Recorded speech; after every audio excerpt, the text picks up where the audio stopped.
தம்பி தம்பி உங்க பேர் என்ன? உங்க பேர் என்னப்பா? பார்த்த இங்க பாரு. டேய் அம்மா கூப்பிடுறாங்க, பேரை சொல்ல. தம்பி என்ன பாருங்க, உங்க பேர் என்னது தம்பி? ஆர்த்திராஜ். என்ன செய்யறது உங்களுக்கு? கோமா இருக்கீங்களா தம்பி? கோமா இருக்கீங்களா? ஏன்பா என்னாச்சு தம்பி? என்கிட்ட பேசுறீங்களா? ஆமா சொல்லுங்க, என்ன பிரச்சனை உங்களுக்கு? யாராவது தொந்தரவு பண்றாங்களா உங்கள? என்ன தம்பி தொந்தரவு பண்றாங்களா? யாருப்பா தொந்தரவு பண்ணறது? பாரதி ராஜா, யாரு தொந்தரவு பண்றாங்க? என்ன பார்த்து பேசுங்க. யாரு தொந்தரவு பண்ணறது? அம்மா, இதுக்கு முன்னாடி இந்த மாதிரி ஆளுங்க இங்க வந்திருக்காங்க. சரிங்க. ஓகே, ஆனா அவர் என்ன பண்ணாருன்னா இந்த மாதிரி பூஜை எல்லாம் பண்ணும்போது பயங்கரமா அடிச்சாரு.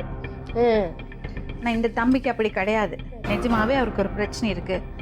எங்களை பொறுத்த வரைக்கும் உங்களுக்கு நம்பிக்கை இருக்குங்கிறதுக்காக தான் இது பண்ணினோம். சரிங்க. ஆனா நாங்க என்ன நினைக்கிறோம்னா, இந்த பையனுக்கு மன ரீதியா ஒரு பிரச்சனை இருக்கு. சரிங்க. அதுக்கு ப்ராப்பர் ட்ரீட்மெண்ட் கொடுக்கணும். சரிங்க. நீங்க சொல்றீங்க இல்லையா, பாட்டிக்கு இருந்தது, மாமாக்கு இருந்தது, சித்திக்கு இருந்தது சொல்றீங்க இல்லையா, அந்த மாதிரி வரும்போது குடும்பத்தில் அப்படி இருந்தால் ஒரு வேளை அப்படி வரலாம். அது டாக்டர்ஸ் உங்களுக்கு விவரமாக இது பண்ணுவாங்க. அது மட்டும் இல்லாமல் இந்த மாதிரி பிரச்சனையெல்லாம் வந்ததுன்னா மருந்து சாப்பிட ஆரம்பித்தா கண்டினியூஸாக சாப்பிடணும். இடையில நிறுத்திட்டு மறுபடியும் நீங்கள் டிஸ்கண்டினியூ பண்ணிட்டீங்கன்னா பிரச்சனை இன்னும் ஜாஸ்தியாகும். சரிங்கம்மா. புரியுறதுங்களா? கண்டினியூஸாக மருந்து சாப்பிடணும். ஸோ நாங்கள் என்ன அட்வைஸ் பண்ணுறோன்னா, ப்ராப்பராக ஒரு சைக்கியாட்ரிஸ்ட்டை போய் நீங்கள் பார்க்கணும். அதுதான் கரெக்ட். நாங்கள் ரெஃபர் பண்ணுறோம். அங்கே போனீங்கன்னா கரெக்டான ரெஃபரன்ஸாக இருக்கும். செலவை பற்றி கவலைப்படாதீங்கம்மா. செலவு இல்லாமல் உங்களுக்கு கஷ்டம் இல்லாமல் அது பண்ணி கொடுக்க சொல்கிறோம். சரிங்களா? டாக்டரை போய் பார்த்துட்டு அதுக்கு சைக்கியாட்ரி ட்ரீட்மெண்ட் கொடுக்கும். இது பே எல்லாம் கிடையாதுமா. அவருக்கு மெடிக்கல் ப்ராப்ளம் இருக்குது. கீழ்பாக் ஹாஸ்பிட்டலில் நமக்கு தெரிஞ்ச டாக்டர் இருக்காங்க, அங்கே பேசுவோம்.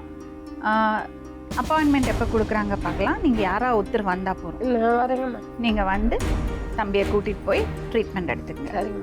சரியா? சரி, கூட்டிகிட்டு கிளம்புங்க. சரிங்க.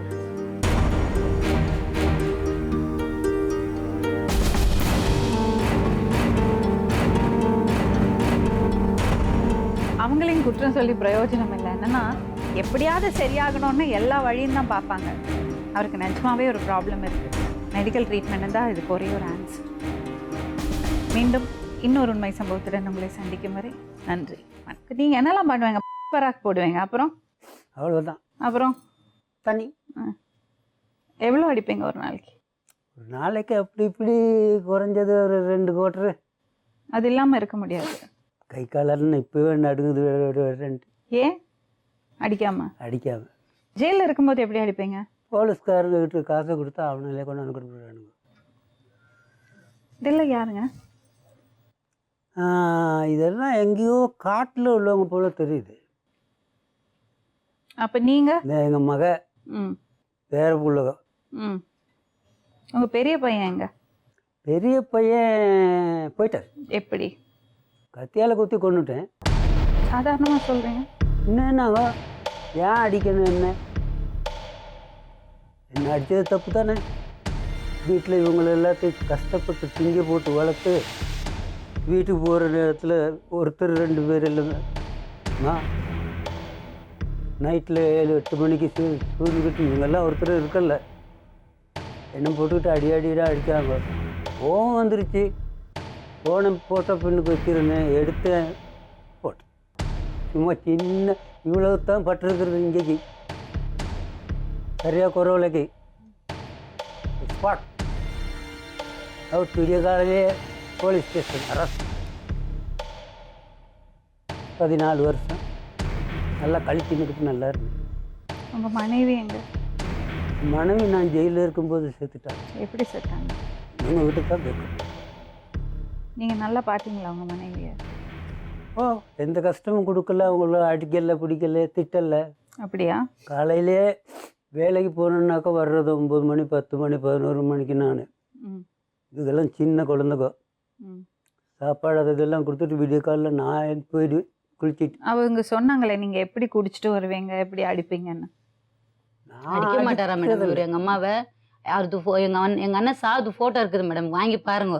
இவர் அவ்வளோ நல்லா பார்த்துருந்து எங்க அம்மா எப்படி இருந்திருக்காங்கன்னு சொல்லிட்டு கொஞ்சம் பாருங்க இப்போ madam. கூட அவங்க பழைய இடத்துல இருந்த இடத்துல அங்கதான் எங்க சின்ன மாமா இப்ப இப்ப எங்க சின்ன இருக்கிறாரு. தம்பி அதே தெருவுல எங்க அந்த அண்ணன் வழியில உயிரோட எங்களை தெருவுல தான் கூட்டிட்டு இருக்கிறாங்க போனாலும் madam. இப்போ கூட எங்க அம்மாவை நிக்க வச்சு கேக்குவாங்க, ஏன்னா இப்போ கூட உங்க அப்பா அப்படியே இருக்கிறாரு இல்ல மாறி இருக்கிறாரா அப்படின்னு. இப்போ கூட சொல்றாங்க வருவாங்களா வீட்டுக்கு வந்து எப்பயாவது உங்களை மாறி இருக்காரா? பாக்குறாங்களா? கேளுங்க.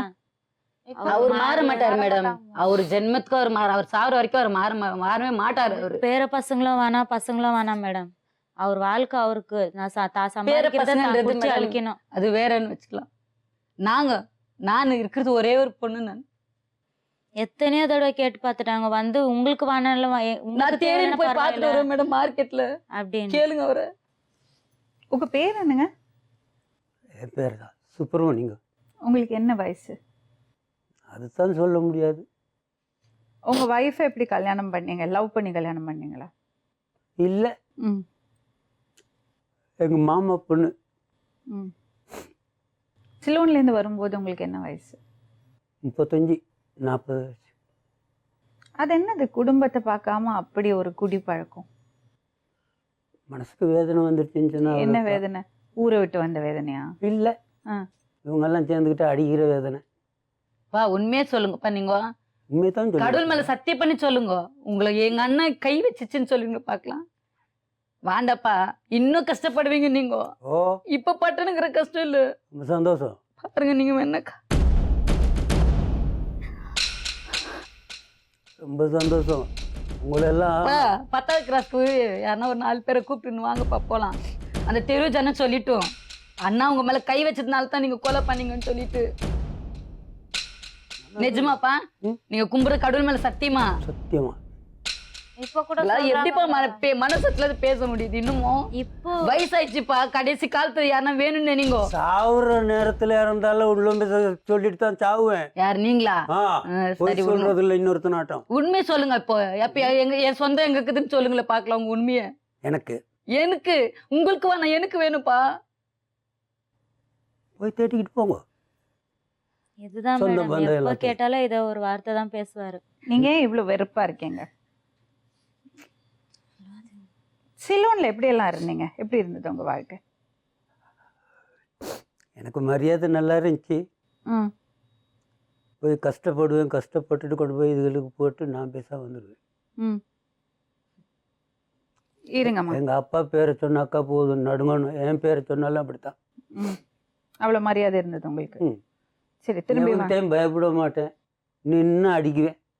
அந்த நேரம் நல்லா இருந்தேன் நான். ம் இப்போ தான் இங்கே வந்ததுக்கு அப்புறம் தான் இப்படி ஆகிட்டு இருக்கிறேன். அது என்ன சிலோன்னு குத்திட்டு இருக்கீங்களா? ஊர் பேரை மறக்கக்கூடாது அப்படின்ட்டு. இப்போ அங்கேருந்து யாரெல்லாம் வந்தீங்க? நான் இந்த 5 குழந்தை, ம் இவங்க அம்மா, ம் இவங்களை தான் இட்டுக்கின்னு வந்தேன். சரிங்க. இப்போ யாரெல்லாம் இருக்காங்க? உங்க சொந்த பந்தம் எல்லாம் இருக்கா ஊர்ல? மெட்ராஸில் இருக்கிறாங்க எங்கள் அண்ணன். உங்க அண்ணனா கூட பிறந்த அண்ணனா? ஆ. யாரெல்லாம் இருக்காங்க அண்ணனுக்கு? மூத்தோர். அவங்க எங்கள் அண்ணி மாமனார் ஆ. மாமியார் இப்போ இருக்கிறாங்களோ இல்லையோ சொல்ல தெரியாது. எங்க இருந்தாங்க? தாம்பரத்தை தாண்டி விழுப்புரம், ஆ. திருவள்ளூர். எதுக்கு அங்க கொண்டு போய் விட்டீங்க? அவங்களோட சொந்தக்காரங்க இருந்தது அங்கே தான். யாரு சொந்தம்? அவங்களுக்கு எப்படி சொந்தம்? அவங்களுக்கு மாமி ஆ. மாமனார் எல்லாம் யாருக்கு? உங்க அண்ணிக்கா? எங்கள் அண்ணனுக்கு மாமனாரு மாமியாரா? மாமியார். அவங்க பேர் என்னது? அண்ணன் மாமனார் பேரு? அண்ணன் வந்து முருகன். ஆ. அண்ணி பேர் நாங்கள் சொல்கிறது இல்லை. பரவாயில்ல, இதை ஒரு அவசரத்துக்கு சொல்லலாம். அண்ணன் பேர் மட்டும்தான்.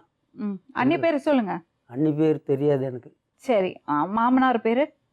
மாமனார் பேரெல்லாம் இல்லை, அங்கே செத்துட்டாங்க. அவங்களாம் தெரியாது எனக்கு. நான் சின்ன வயசு அந்த நேரம். அண்ணனுக்கு பசங்க? பசங்க 2 பேர். என்ன பேரு அவங்களுக்கு? அப்படின்னு சொல்ல தெரியாது.